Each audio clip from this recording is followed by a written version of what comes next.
স্বাধীনতা একটা শব্দ যেটা আমরা প্রতিদিন ব্যবহার করি, কিন্তু প্রশ্ন হচ্ছে, আমরা কি আসলেই স্বাধীন?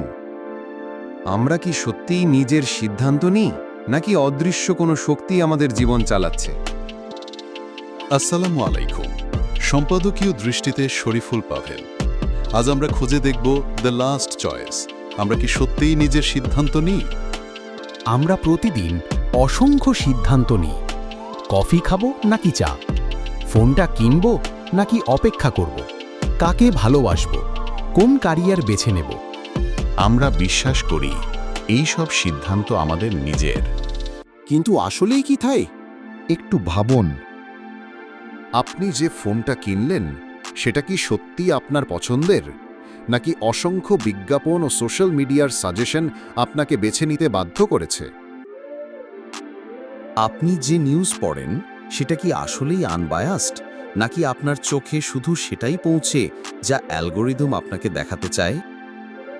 আমরা মনে করি আমরা চয়েস করছি, কিন্তু রিসার্চ বলে আমাদের ৮০% সিদ্ধান্ত বাইরের প্রভাবের কারণে তৈরি হয়।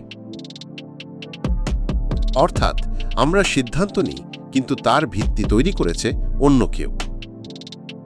সিদ্ধান্তের উপর সমাজ ও পরিবার কতটা প্রভাব ফেলে জানেন? একজন ছেলে হয়তো ডাক্তার হতে চাইল, কিন্তু পরিবার চাইল ইঞ্জিনিয়ার। শেষ পর্যন্ত তার চয়েস কি তার নিজের রইল? একজন মেয়ে হয়তো শিল্পী হতে চেয়েছিল, কিন্তু সমাজ বলল এতে টাকা নেই। আমরা যতই বলি এটা আমার লাইফ, আমার চয়েস, সত্যি বলতে আমাদের চারপাশের মানুষ আর সিস্টেমই আমাদের পথ ঠিক করে দেয়। এখন আসুন প্রযুক্তির দিকে তাকাই। আপনি যে গান শোনেন, যে ভিডিও দেখেন, যে পোস্ট পড়েন, সবই এআই অ্যালগোরিদম দ্বারা ফিল্টার করা। ইউটিউব, ফেসবুক, টিকটক সব জায়গায় আপনার চয়েস প্রোগ্রামড। অর্থাৎ আপনি ভাবছেন আপনি বেছে নিচ্ছেন, অথচ সত্যি হচ্ছে আপনাকে বেছে নেওয়া হচ্ছে। তাহলে কি আমরা এক ধরনের অদৃশ্য কারাগারে বন্দী? না, আমরা পুরোপুরি অসহায় না। আমরা যখন প্রশ্ন করি, যখন থেমে চিন্তা করি, তখনই আমরা আসলেই নিজের চয়েস করতে পারি।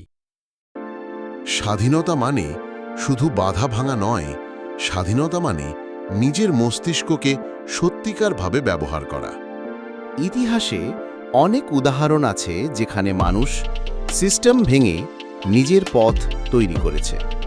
স্টিভ জবস, মাদার তেরেসা, এমনকি আমাদের চারপাশে সাধারণ মানুষও। তাদের শেষ চয়েস ছিল নিজের চিন্তায় বিশ্বাস করা, আর সেখানেই স্বাধীনতার শুরু। তাহলে আসল প্রশ্নটা থেকে যায়, আপনার জীবনের পরবর্তী সিদ্ধান্ত এটা কি আসলেই আপনার হবে, নাকি কেউ আগে থেকেই সেটি ঠিক করে রেখেছে?